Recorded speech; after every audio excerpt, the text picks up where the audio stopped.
नमस्कार, 5 minute podcast में बहुत स्वागत है आप सभी का। मैं हूं आपके साथ शालिनी कपूर तिवारी और आज इस पॉडकास्ट में मेरे साथ हैं जगत गुरु स्वामी सतीशाचार्य जी। स्वागत है गुरु जी आपका। मंगलम भगवान विष्णु, मंगलम गरुड़ध्वज, मंगलम पुंडरीकाक्ष, मंगलाय तनो हरि। खूब मंगल हो, खूब अच्छा हो, खूब शुभ हो। समय कम है इसलिए मेरी तो क्या आदत है थोड़ा लंबा बात करने की, तो बहुत आभार आपका मुझे अवसर प्रदान किया धर्म प्रचार के लिए। मंगल कामना के साथ आपने शुरुआत की, लेकिन हम में से ज़्यादातर लोग आज इसी बात से परेशान हैं कि मंगल कामना करते तो हैं, मंगल होता नहीं है। तो ये मंगल कैसे हो जीवन में? जीवन मंगल में तब होता है जब आपके मानस के गर्भ में मंगल हो। मानस का गर्भ का मतलब है गर्भ में पुत्र अथवा पुत्री जो होगा वही जन्म लेगा। जैसे आप विचार रखते हो, जिस प्रकार से आप चिंतन रखते हो, जैसी आप सोच रखते हो, वैसा ही परिणित होता है। आप जो बोगे वो काटोगे, ये आपने सुना ही होगा। जब आप कुछ भी गलत कर रहे हो तो आपको कौन देख रहा है? कुछ भी आप गलत कर रहे हैं, आप अपना काम अच्छे से नहीं कर रहे हैं, नौकरी ठीक से नहीं कर रहे हैं, अपना धर्म अच्छा नहीं निभा रहे हैं, कुछ भी आप अच्छा नहीं कर रहे हैं, तो कौन देख रहा है? हम खुद भी देख रहे हैं और Yes. प्रभु। आपकी नियति, आपका सोच, आपके विचार, आपकी आंखें, आपकी आत्मा, आपका अंतःकरण, आपकी वृत्तियां, आपकी प्रवृत्तियां, आपकी सोच और सारा कुछ अंतःकरण के वो सब 10 की 10 इंद्रियां वो सब आपको देख रही हैं और इसी से कंस्ट्रक्शन होएगा। रोज आप इसी में बड़े हो रहे हो, तो जो आप आदतें अंदर डाल रहे हो, जो मटेरियल आप डाल रहे हो, उसी से आपका निर्माण हो रहा है। फिर वैसा ही सब कुछ आगे होता चला जाएगा। तो बच्चों, अच्छा मानस रखो, बढ़िया विचार रखो, सबके लिए अच्छा अच्छा बोलो, बुरा भी हो तो भी अच्छा देखो, बुरा हो तो भी अच्छा बोलो, फिर मंगल होएगा। आजकल युवाओं को मैंने कहते सुना है कि हमारा पूजा पाठ पर बहुत यकीन नहीं है, हमारा जो कर्म है वही भाग्य बनाएगा और वही भविष्य का निर्धारण करेगा।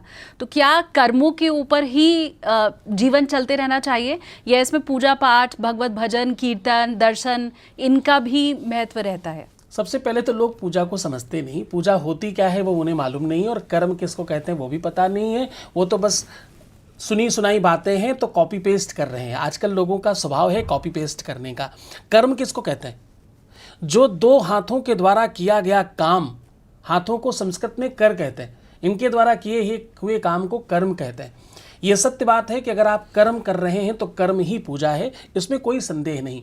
लेकिन नियति में आराम से बैठकर सौगंध कहना, कसम खाकर बोलना, क्या तुम्हारा अपना कर्म बिल्कुल सही कर रहे हो? क्या तुम शाम को रात में ये सोचकर, ये विचार करके सो पाओगे? नींद आ पाएगी? आज जो भी तुमने किया सब सही था, तुमने सब सच बोला है, तुमने सारे काम सही किए हैं, तुमने जितनी भी लड़कियों को बोला है सब सत्य सत्य बोला है, तुमने जितने लड़कों से बात की सब सत्य सत्य कहा है, और जो भी तुम कर रहे हो सार्वजनिक कर सकते हो। जो भी तुमने आज जो भी कुछ किया है वो सब माँ बाप को 100% बता सकते हो। करो, कोई आवश्यकता नहीं पूजा पाठ की। पूजा क्या है आप समझो तो पहले। पूजा टीका चंदन लगाना, मंदिर में जाना, भगवान को नमन करना, प्रणाम करना, अपने से बड़ों को प्रणाम करते रहना, सबके लिए सद्भाव रखना, सकारात्मक विचार रखना। अरे पूजा की बड़ी लंबी लिस्ट है। पूजा केवल उतनी सी बात थोड़ी कि अगरबत्ती लगाना, दीपक जलाना, तेल चढ़ाना, दिया जलाना या जल चढ़ाना, इसके आगे की बात है। वो समझना पड़ेगा। ये शिक्षा है, ये संस्कार है। ये जिनके संस्कारों में नहीं रहा, जिन्होंने बचपन से किया नहीं, तो वो कॉपी पेस्ट करते घूम रहे। जिन विजातियों से सुना हुआ है अथवा जो वर्णशंकर हैं, वर्णशंकर गूगल कर लेना ना, यहाँ बताना बहुत उचित नहीं है। वर्णशंकर जो लोग हैं उनसे आपने कुछ सुन रखा है, उसे आप कॉपी पेस्ट करते घूम रहे हो। साहब, लोगों से प्रभावित होना बंद करो, इन्फ्लुएंसर बनो, इन्फ्लुएंस मत हो लोगों से। लोगों से इन्फ्लुएंस नहीं होना होता है। दूसरे को देख के न सुनो, न पहनो, न खाओ, न पियो और न बोलो। तुमको भगवान ने अलग बनाया है। किसी पर कोई चीज़ अच्छी लग रही है, उसने अच्छा पहना, उसके ऊपर ये रंग अच्छा लग रहा है, उसके ऊपर वो कपड़ा अच्छा लग रहा है, उसके ऊपर ये ब्रांड अच्छा लग रहा है, कॉपी मत करना भैया। कॉपी पेस्ट मत बनना, जीवन में कुछ स्पेशल बनना। परमात्मा ने तुम्हें अलग बनाया। नाक, कान, आँख, मुंह, दांत, सब कुछ अलग अलग दिया है। क्या क्या गिनाओ, सब कुछ अलग अलग दिया। इतना कुछ दिया कि तुम बहुत रईस हो। अपने को अपने जैसा बनाओ, अपने जैसा अलग सिग्नेचर करो। आपकी आइडेंटिटी अलग है, आपका सिग्नेचर हस्ताक्षर अलग है, आपकी पहचान अलग है, आपका स्वैग अलग है, स्टाइल अलग है, सब अलग रखो।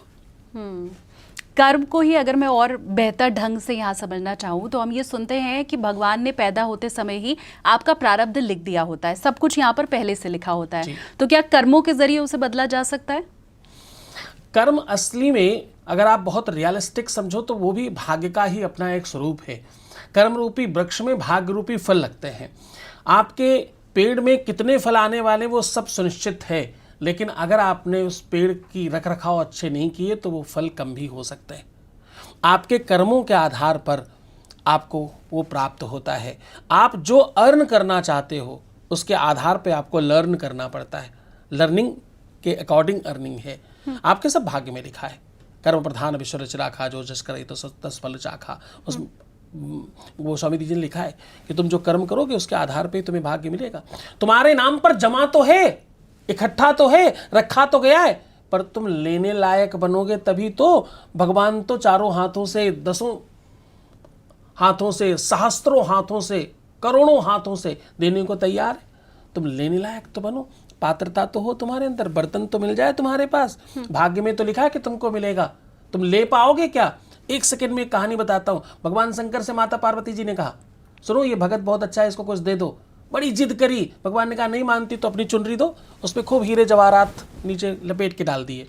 वो आदमी पास पहुंचा, फिर सोचता है, विचार करता है, क्योंकि उसका कंसेक्शन ऐसा था कि अंधे लोग कैसे चलते होंगे। जब उस पोटली के पास पहुंचने वाला हुआ तो सोचा अंधे लोग कैसे चलते होंगे। आंखें बंद किया, उसकी पोटली पर पैर लगा तो उसने लात मारकर साइड में कर दिया और आगे जाकर बहुत तेज हंसा, खूब चिल्लाया, अरे वाह मैं तो अंधों की तरह भी चल लेता हूँ, रास्ते में पत्थर आता होगा तो उसे साइड कर देता होगा वो पैर से। आंखें बंद करके साइड कर दिया और चला गया। शिव जी ने पार्वती जी से कहा, देखा ये कंसेक्शन है, ये इसकी नियति है, तुम भाग्य में डाल भी दोगे तो इसे मिलेगा नहीं, क्योंकि इसके कर्म खराब है। उम्मीद मैं कर रही हूँ कि आपकी बातें सुनने के बाद लोगों के कर्म जो है वो सुधरे और जो भाग्य में है वो ग्रहण करना वो सीख पाए। बहुत शुक्रिया गुरुजी। जय जय श्री सीताराम।